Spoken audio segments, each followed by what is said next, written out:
Whatever reason Joel gave those people to do what they did, he didn't deserve that. So what do you want to do? Ellie and Dina are in the process of trying to track down the people responsible for Joel's death. And so, in a way, this episode is about the beginnings of Ellie's revenge quest. Keep going.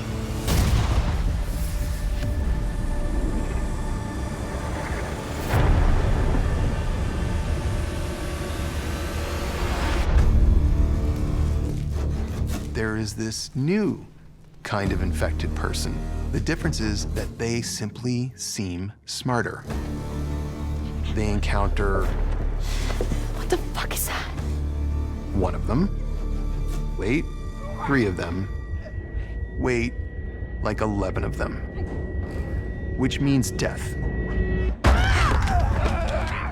The stalkers, they do a lot of movement training and they get a lot of like real-time feedback about like how they should move and what parts of their body they should move. And that's really cool to see. The stalker sequence I love doing just because, again, a lot of moving parts.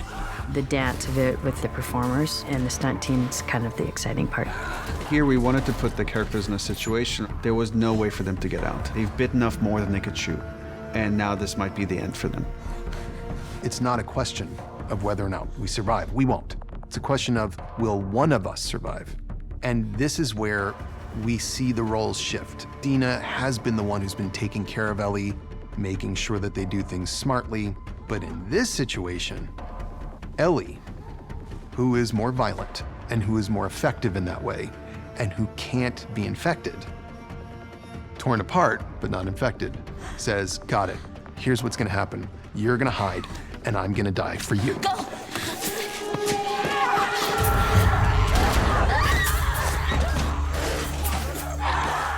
And as it turns out, there is somebody that emerges from the shadows who, for a moment there, in her confusion and pain, looks a whole lot like Joel. And it turns out it's Jesse. He's pissed off, but he's also very relieved and happy that he got there right in the nick of time. But there's a lot of frustration involved in that because that whole thing could have been prevented. Do I look like I want to fucking talk to you right now? The embarrassment and the failure of, I couldn't protect Dina like you did. There's a real tension between them. Jesse and Ellie had a really good like broship, and it just becomes complicated with Dina because he's kind of still in love with her. Ellie is aware of their past, but Dina's in love with Ellie and Ellie's in love with Dina. It's just like this weird triangle. They threaten each other's masculinity and each other's protector instinct. You know what, we're doing pretty fucking good. Up until what? Till we weren't. The Seraphite Park was filmed at Stanley Park. It's sort of a pinnacle of Vancouver. Part of the initial goal of the show was to find some really interesting spaces that had some texture, some scale. This idea of overgrowth in an urban setting. They have these huge trees that are like wider than my arm's width, and it felt like a fairy tale environment. And then you had the Seraphites. They look terrifying. They are kind of Ludditic, meaning they reject most of the trappings of technology, are kind of cult-like in a way. What happens when the Seraphites run into the WLF and the Seraphites win? We got to see that on the TV station with all the bodies that have been hanged and disemboweled. And now we see what is that ritual like. It's creepy when people celebrate violence, and that's exactly what we see the Seraphites doing. How are you free? What we're doing for our main characters is we're showing them, here's what's at stake if these people catch you now. Fuck! Dina gets shot with an arrow. They have to split up and go their separate ways. And Ellie doesn't know what happened to them. She doesn't know if Dina is safe. And she sees this hospital, and the obsessive part of her brain turns on Nora. I gotta get to the hospital and get to her.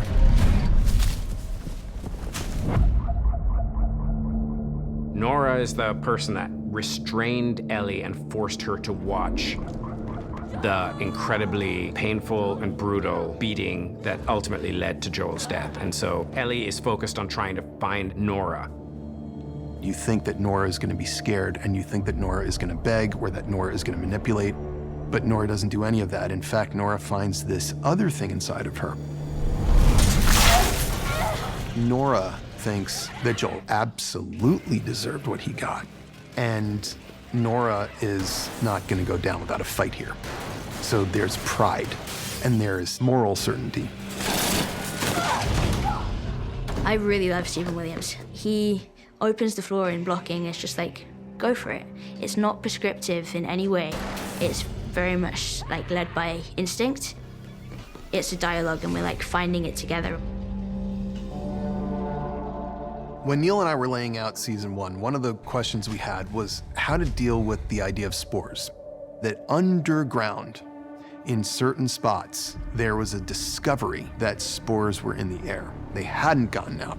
Let's just seal that off and pretend like it's not there. Denial, it's our favorite.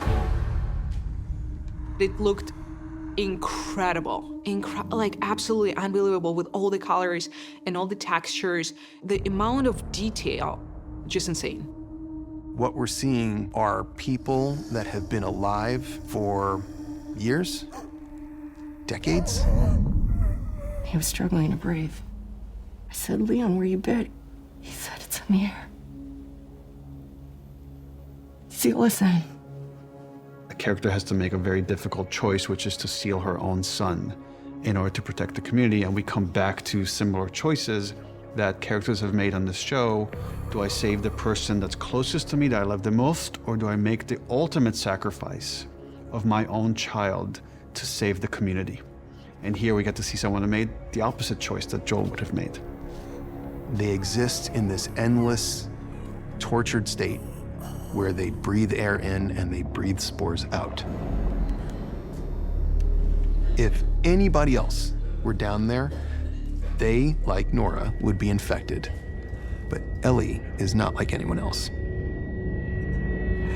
You're real. She is discovering and acquainting herself with a dimension of her own character that probably has been latent, but that she has not allowed to come to the fore. She just loses all sense of like logic and rationality and just has this single focus. She remembers her face and remembers that day in the ski lodge with Joel, and I think she's overpowered by her emotion and her anger. And she knows that this is wrong, and she's still choosing to engage.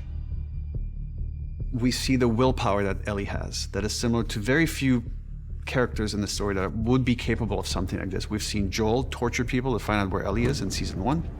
We've seen what Isaac is capable of. And now we're seeing what Ellie is capable of. And she tells Ellie what we have wondered about. Do you know what Joel did? Don't you know what he did? And Ellie says, I know. now when did she learn about that? And if she knew, why is she pursuing this the way she is?